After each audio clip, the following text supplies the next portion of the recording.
निशा मिश्रित चॉकलेट देई असुस्थ करने अभियोग 3 छात्री हॉस्पिटल में भर्ती। मयूरभंज जिला तिहिरी थाना अधीन बुरुपलासा प्राथमिक विद्यालय परिसर 3 जन छात्री को निशा मिश्रित चॉकलेट खुआई असुस्थ करने सहित अपहरण उद्यम करिथिबा नेई अभियोग आसिछि। घटना पर 3 छात्री को गुरुतर अवस्था रायरंगपुर उपखंड चिकित्सालय रे भर्ती करा जायछि। सूचना अनुसार बुरुपलासा प्राथमिक विद्यालय परिसर रे पिलामाने खेलुथिबा समय रे एक स्कूटी रे 3 जन युवक सेठारे पहुंचीथिबार अभियोग होइछि। अभियोग अनुसार युवक माने 3 जन छात्री को चॉकलेट देइथिले। छात्री माने एहा खाइबाकू मना करिबारु सेमानकू धमक दिया जायथिबा परिवार पक्षरु अभियोग करा जायछि। परे चॉकलेट खाइबा परे 3 जन छात्री असुस्थ होई चेताशून्य होई पड़िथिबार कुहा जाउछि। घटना जना पड़िबा परे स्कूल कर्तृपक्ष और स्थानीय लोकों सहयोग रे छात्री को प्रथमे बहलदा गोष्ठी स्वास्थ्य केन्द्र को निया जायथिला। सेठारे अवस्था गुरुतर होबारु परे 3 छात्री को रायरंगपुर उपखंड चिकित्सालय को स्थानांतर करा जायछि। वर्तमान सेमाने चिकित्साधीन थिबार जना पड़िछि। घटना और सेमानकर उद्देश्य नहीं तदंत परे ही स्पष्ट चित्र सामना को आसिबो।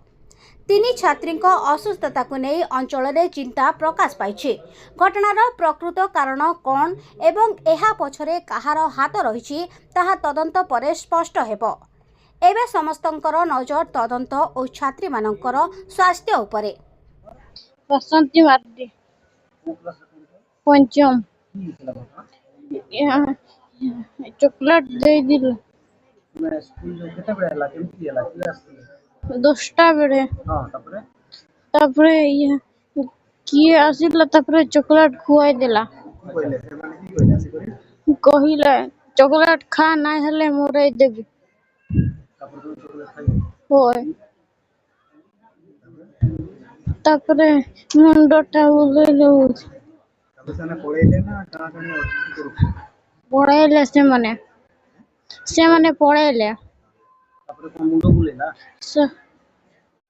बुरुपलसा घटना होता आम बुरुपलसा स्कूल छुआ आम 3टा आम भाणजी छुआटा गोटा गाँव 2टा छुआ दो स्कूल जावा बेले अंगनवाड़ी कैंपस भितर थे से मास्टर आसी नाला 9:30 सुधा तो 3 जन गाड़ी गोटे गाड़ी धड़ा स्कूटी आसिले से मैंने जबरदस्ती चॉकलेट ताकू खुएले 3टा सारा छुआ तापरे खुएला पर तो आम तो पंचायत थिलु सार से बेले पहुँची नाला तापरे पहुँची कर सार घंटे 1.5 घंटा भितर छुआ मैंने पंचायत पड़ी जाते स्कूल रे मत तो सार ही मत जन फोन कर मत जन ट्रीटमेंट सी ही टेम्पो छाड़ीदे बड़दारे आम आसली सागे संगे बड़दारे ट्रीटमेंट सारी रेफर करदे डॉक्टर बड़दारे।